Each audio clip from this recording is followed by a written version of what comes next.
दर्शकगण श्रोतागण मातृशक्ति को नमन।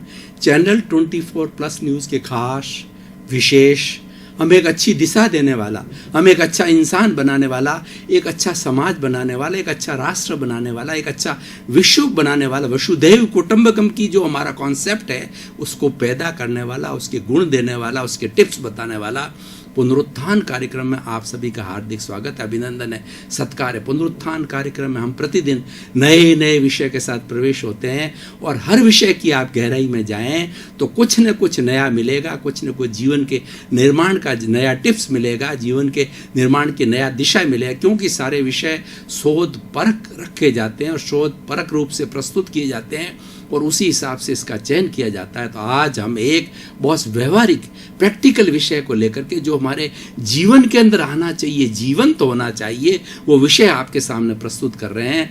आज का हमारा विषय है समता भाव से शांति। भाई और बहनों, दर्शकगण श्रोतागण, दो शब्द है, समता भाव और शांति, इसका जोड़ा है। जहाँ समता भाव होगा वहाँ शांति अवश्य होगी।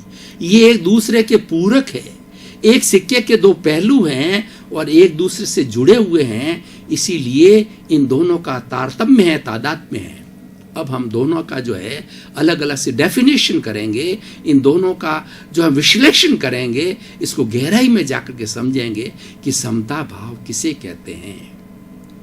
देखिए, हमारे शरीर के अंदर उग्रता आती है, हमारे शरीर में स्ट्रेस आती है, स्ट्रेंथ आती है, नेगेटिविटी आती है और हम कषाय, हम अशांत हो जाते हैं। हम क्रोध, मान, माया, लोभ, ईर्षा, मत्सर और जो है घृणा, निंदा, इन चीजों के अंदर चले जाते हैं। नॉर्मल व्यक्ति ऐसा करता है, उसका पूरा जीवन उसी में ही जाता है।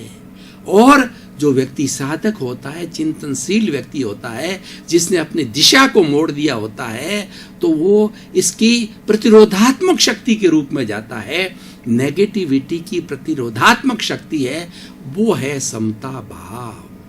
कषाय की विरोध जो शक्ति है वह है समता भाव, यह उसकी प्रतिरोधात्मक शक्ति है। जितनी जितनी हमारी बुराइयां हैं, जितना जितना मोह का संसार है, मोह एक वट वृक्ष है और जिस तरीके से वट वृक्ष के अंदर कई टहनियां होती है और कई पत्ते होते हैं, वो सब उस मोह के वट वृक्ष के पत्ते जो है बुराइयों से भरे रहते हैं। और दूसरी तरह का हम वट वृक्ष देखें जो समता भाव है, उसके अंदर इतनी ज्यादा टहनी है कहिए या इतने ज्यादा पत्ता नहीं होता है, लेकिन अगर उसको एक जड़ के रूप में भी माने तो वो अपने आप में सबको समाहित करता है। समता भाव का अर्थ होता है समभाव रहना, मध्यस्थ रहना, प्रतिकूलता में, अनुकूलता में, लाभ में, हानि में, प्रतिष्ठा में, निंदा में, दुख में, दर्द में, सुख में और ठंडे में, गर्म में, दोनों के अंदर सम रहना, एक सी स्थिति में रहने को समभाव कहते हैं इसको। और जो हमेशा एक सी स्थिति में रहता है उसको, इस गीता की भाषा में कहूं, उसको स्थित प्रज्ञ कहा जाता है।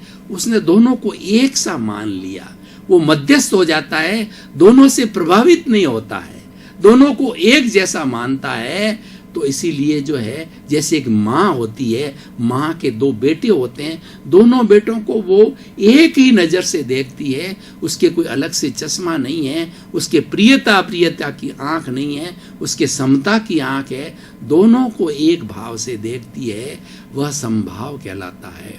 समभाव हमारी भारतीय संस्कृति का एक उत्तम गुण है, एक उत्तम क्वालिटी है, एक उत्तम वैल्यू है। आप मुझे कहें कि पूरी भारतीय संस्कृति और वर्ल्ड के 365 धर्म दर्शन में से एक अच्छा सा शब्द निकाल करके दीजिए जिसको कि मैं जीवन में धारण कर लूं और मेरा जीवन सफल हो जावे, तो भाई और बहनों, दर्शकगण श्रोतागण, मैं कुल गारंटी के साथ कहता हूं कि वह शब्द है समता भाव।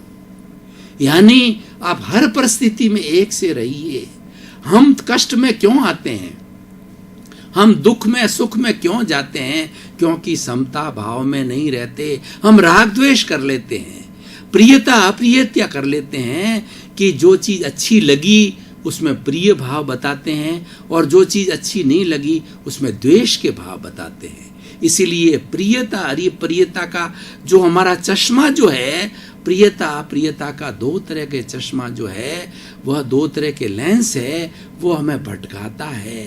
और हम दोनों अगर एक से रखें और एक ही नज़र से देखें, एक ही भाव से देखें, दोनों को एक सा माने, तो वो संभाव है। अब दूसरा शब्द आता है शांति। शांति हमारी आत्मा का गुण है। मैं आपसे एक प्रश्न करता हूं, क्या आप 24 घंटे गुस्सा कर सकते हो? क्या आप 24 घंटे झूठ बोल सकते हो? क्या आप 24 ही घंटे जो है फरेबी कर सकते हो, धोखाधड़ी कर सकते हो, हिंसा कर सकते हो, निंदा कर सकते हो और घृणा कर सकते हो? नहीं कर सकते, क्योंकि ये तो जो है राग द्वेष है, ये आता है। लेकिन हमारी जो आत्मा का गुण है, हमारा जो मुख्य गुण है, वो शांति है। शांति हमको प्रिय है, क्योंकि हमारा ये मूल गुण है। ये तो बाहर से आरोपित है।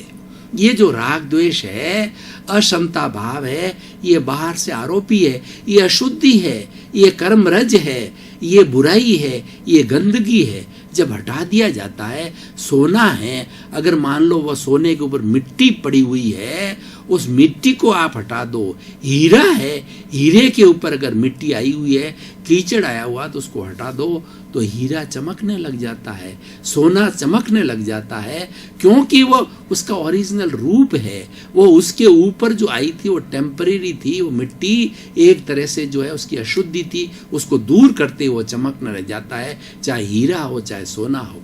ठीक उसी तरीके से हमारी आत्मा की एम्बेडेड जो क्वालिटी है, जो प्रॉपर्टी है, वो लक्षण है, वो है शांति है। वह जो लक्षण है वो हमारा जो है वह सुख है, अनंत सुख की बात है, हमारा ज्ञान है, दर्शन है, शक्ति है। ये हमारी आत्मा के निज गुण हैं।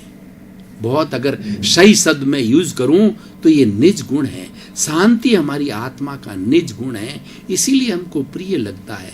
जब जब हम अशांति में जाते हैं तब तब हमको कष्ट होता है, हमको दुख होता है, और जब हम शांति की अवस्था में आते हैं हमको सुख की महसूस होती है, और ऐसा लगता है कि मैं मेरे स्वभाव में आ गया। पहले पर स्वभाव में था, फिर स्व स्वभाव के अंदर आ जाता है। तो शांति हमारा निज गुण है। अब देखिए, उधर संभाव भी निज गुण है और उसका शांति भी निज गुण है। जो संभाव जो है कारण है और शांति कार्य है। हमारी भारतीय संस्कृति के अंदर कार्य कारण पद्धति है, यानी बिना कोई कारण के कोई भी कार्य नहीं होता है। इस सृष्टि में कोई भी घटना घटित होती है, उसके पीछे कोई न कोई कारण अवश्य होगा। तो हम संभाव और शांति की बात करते हैं, तो संभाव कारण है और शांति उसका कार्य है। यानी जहां जहां संभाव होगा वहां वहां शांति घटित होगी। ऐसा नहीं है कि संभाव है और अशांति होगी, कभी भी नहीं हो सकती। तो भाई और बहनों, दर्शकगण, श्रोतागण, ऐसा सुंदर विषय है कि अगर 7 अरब की जनसंख्या पूरे विश्व की है, वो अगर संभाव, भारत एक धर्म गुरु देश रहा है, और प्रारंभ से जब मनुष्य जंगली अवस्था में था और जब ये मनुष्य आगे बढ़ना प्रारंभ किया ही था, उस वक्त के अंदर मानवता का पाठ विश्व को पढ़ाने वाला भारत देश है। इसलिए भारत धर्म गुरु है, क्योंकि भारतीय संस्कृति है, वो गुणों की संस्कृति है, ये आत्मा की संस्कृति है, धर्म की संस्कृति है। और यहाँ पर अच्छे अच्छे गुण जो है पैदा हुए हैं, तभी बताया है। तो इसीलिए जो हमारी जो शांति का जो कॉन्सेप्ट है, संभाव का कॉन्सेप्ट है, आज भी अगर विश्व अपना ले भारत से, तो ये विश्व जो है निःशस्त्रीकरण में आ सकता है। इसके अंदर कोई आतंकवाद नहीं होगा। और हमारे भाग्य से जो है विज्ञान ने इसको एक फैमिली के रूप में बना दिया है, दूरियां खत्म कर दी है, हम नज़दीक रूप में आ गए हैं, हम एक गांव के रूप में जुड़ गए हैं, एक परिवार के रूप में जुड़ गए हैं। और हम परिवार के रूप में जुड़ करके दूर न रहें, तो हम किस चीज़ को अपनावें, किस कॉन्सेप्ट को अपनावें, किस सूत्र को अपनावें, किस टिप्स को अपनावें, तो वह है संभाव। तो भाई और बहनों, दर्शकगण, श्रोतागण, आज का जो वर्तमान सिनेरियो बिगड़ा हुआ क्यों है? संभाव की कमी आ गई है। आज टॉलरेंस पावर नहीं है, आज व्यक्ति में सहनशीलता नहीं है, व्यक्ति इगोस्टिक हो गया है, व्यक्ति सेल्फ सेंटर्ड हो गया है, उसमें संभाव की कोई भी, बिल्कुल एक भी गुण नहीं है। तो कहाँ से शांति होगी? सारा अशांति का जो वातावरण बना, आप प्रिंट मीडिया को उठा करके देखिए, आप टीवी मीडिया को उठा करके देखिए, आप विश्व का पूरा जो है विश्लेषण कीजिए। आतंकवाद, रेप, करप्शन, असंवेदनशीलता, भ्रष्टाचार और एक दूसरे के प्रति धोखाधड़ी, एक दूसरे के प्रति अविश्वास, इस सब का कारण यह है कि हमने संभाव को छोड़ दिया है। आज से अगर 20 साल, 40 साल, 50 साल जाके देखिए तो लोगों के अंदर संभाव की स्थिति थी, लोग में टॉलरेंस पावर था। टॉलरेंस पावर होती है वो संभाव को पैदा करती है, इनटॉलरेंस होती है वो अशांति को जन्म देती है। टॉलरेंस पावर थी लोगों में, त्याग की वृत्ति थी, ये उसके घटक है, ये उसके सब्स्टिट्यूट्स हैं, ये उसके अंग है। तो ये अंग मिलकर के संभाव को पैदा करते हैं। ये लोग जीते थे।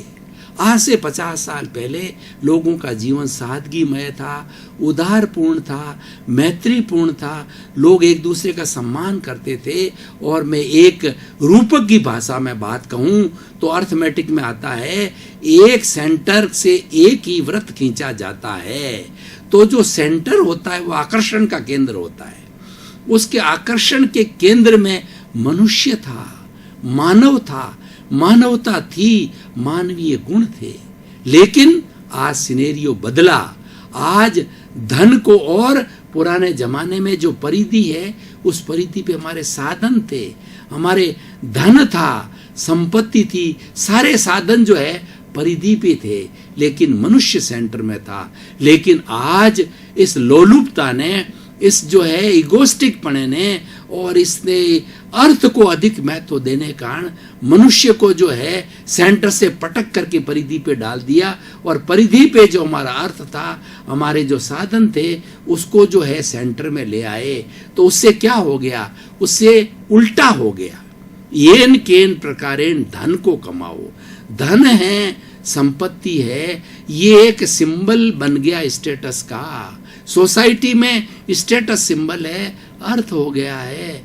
जो धनाढ्य कुबेरपति है उसकी पूजा होती है, उसको स्थान दिया जाता है, उसको प्रतिष्ठा दी जाती है। और बेचारा जो गुणवान व्यक्ति होता है, चरित्रवान व्यक्ति होता है, चरित्रशील होता है, उसको परिधि पे पटक दिया, उसकी कोई वैल्यू नहीं। ये हमारी मूल में भूल हुई है, इसका हमें सुधार करना है। अगर हमें सृष्टि को बचाना है, अगर हमें पुनः हमारी खोई हुई प्रतिष्ठा को खोना है, तो भाई और बहनों, हमें जो सबसे बड़ा हमारा मूल्य संभाव है, उसको हम कहते हैं हम अशांत हैं, फ्रस्ट्रेटेड हैं, हम स्ट्रेस में हैं, हम स्ट्रेन में हैं, हमको साइकोसोमेटिक डिजीज है, क्या क्या बताएं। आदमी अशांत है, आदमी को नींद नहीं आ रही है, और वह जो है सोने की गोलियां खा खा करके, नींद की गोलियां खा खा करके वो सोता है। इन सब का कारण क्या है? अशांति। अशांति क्यों आई? असंभाव से आई है। उसका मूल आप डायग्नोसिस कीजिए, उसके कॉज में जाइए, गहराई में जाइए, कारण को देखिए कि हमने संभाव को छोड़ दिया है। जब संभाव को छोड़ा है तो उसका विपरीत अशांति आना ही है। और वास्तव के अंदर कोई व्यक्ति अशांति नहीं चाहता, और व्यक्ति का मुख्य उद्देश्य, ध्येय जीवन का है मेंटल पीस को प्राप्त करना। उसके लिए वो धन कमाता है, स्टेटस बनाता है, बंगले बनाता है, कारें खरीदता है, लोगों के साथ अच्छा व्यवहार करता है, परोपकार करता है। उसके पीछे बात एक ही है कि मुझे मानसिक शांति मिलना चाहिए, और जहाँ पर शांति है वहाँ पर आनंद है, वहाँ ईश्वर है, वहाँ भगवान है, और वहाँ पर सुख है। तो इसीलिए आज मैं सिनेरियो के माध्यम से पूरे 7 अरब की जनसंख्या से निवेदन करना चाहता हूं कि जो हमने ये भ्रम पैदा कर दिया है, हमने हमारे कॉन्सेप्ट को बदल दिया है, हमने संभाव को छोड़ दिया है, इस कारण अशांत है। तो हम जब तक हमारी जो मूल की भूल को ठीक नहीं करेंगे, शांति को कभी प्राप्त नहीं करेंगे। तो भाई और बहनों, दर्शकगण, श्रोतागण, हमारे भारत के 125 करोड़ लोगों से कहना चाहता हूं, और खास हमारी युवा शक्ति जो 80 करोड़ संख्या में है और उनके पास कर्मजा ऊर्जा है, वो बहुत कुछ करना चाहते हैं और कर सकते हैं। वो अपनी ऊर्जा का विस्फोट कर सकते हैं, विस्फोट करके बहुत कुछ प्राप्त कर सकते हैं। क्यों?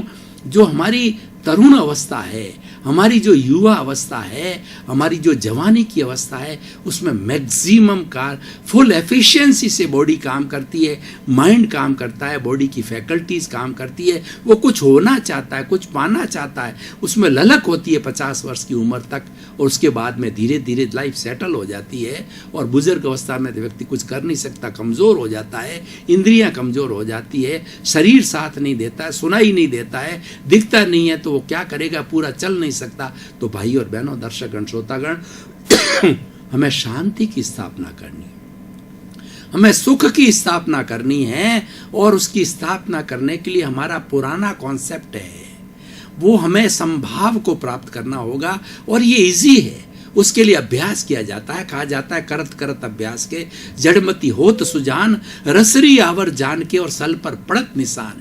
यानी practice makes a man perfect. जो रस्सी है वो हर बार पत्थर के ऊपर घिसती रहती है पानी निकालने के लिए, तो घिसते घिसते वो पत्थर को भी छेद देती है। तो व्यक्ति प्रैक्टिस करते करते बहुत कुछ प्राप्ति कर सकता है। हमें प्रैक्टिस करनी है। हम प्रैक्टिस किसकी करनी है? प्रैक्टिस संभाव की करनी है। और संभाव करने के लिए मैं कुछ आपको जो सूत्र बनाना चाहता हूं, हमारा जो श्वास है, ये श्वास उसके अंदर बहुत बड़ा एक साइंटिफिक रूप से सहयोगी हो सकता है। हर व्यक्ति सांस लेता है, और नॉर्मल व्यक्ति जो शांति में है, टेंशन फ्री के अंदर है, तो वह जो है 16 सांस 1 मिनट के अंदर लेता है। एक श्वास कौन सा कहलाता है? एक्सेल और इनहेल को मिला दिया जाए, मतलब आने वाले सांस को और जाने वाले सांस को मिलाने से एक श्वास होता है। तो 16 सांस नॉर्मल व्यक्ति जो शांति में होता है, संभाव की स्थिति में होता है, वह लेता है। और जो व्यक्ति अशांति में चले जाते हैं, वो 16 से 20, 25, 50 देने जाते हैं। वो अशांति की अवस्था होती है, वो स्ट्रेस की अवस्था होती है, वो स्ट्रेन की अवस्था होती है, वो दुख की अवस्था होती है, वो टेंशन की अवस्था होती है। उस अवस्था के अंदर आदमी के क्या होता है कि ब्रेन हेमरेज भी हो सकता है, हार्ट भी हो सकता है, स्ट्रोक भी हो सकता है, कुछ भी हो सकता है। लेकिन हमें अभ्यास करना है कि नॉर्मल 16 की अवस्था के अंदर श्वास को थोड़ा लंबा कीजिए, लंबा डालिए। हमें यह अभ्यास करना है। ये अगर व्यक्ति अभ्यास कर लेता है और 16 की अवस्था को मेंटेन करना तो अच्छी बात है, लेकिन और अगर ज़्यादा तरक्की करना चाहते हैं तो लंबा करने से वो 16 से 1 मिनट में 14 श्वास, 12 श्वास, 10 श्वास, और बड़े बड़े साधक तो 8 श्वास से 1 श्वास तक आ जाते हैं, वो समाधि लेते हैं। वो तो बात जो है वो बहुत आइडियलिस्टिक होती है, बात नहीं करता हूँ मैं, कॉमन मैन की बात करता हूँ कि 16 से थोड़ा अभ्यास करके 14, 12 तक की अवस्था को प्राप्त कर लेते हैं, तो हमें कभी अशांति हो नहीं सकती।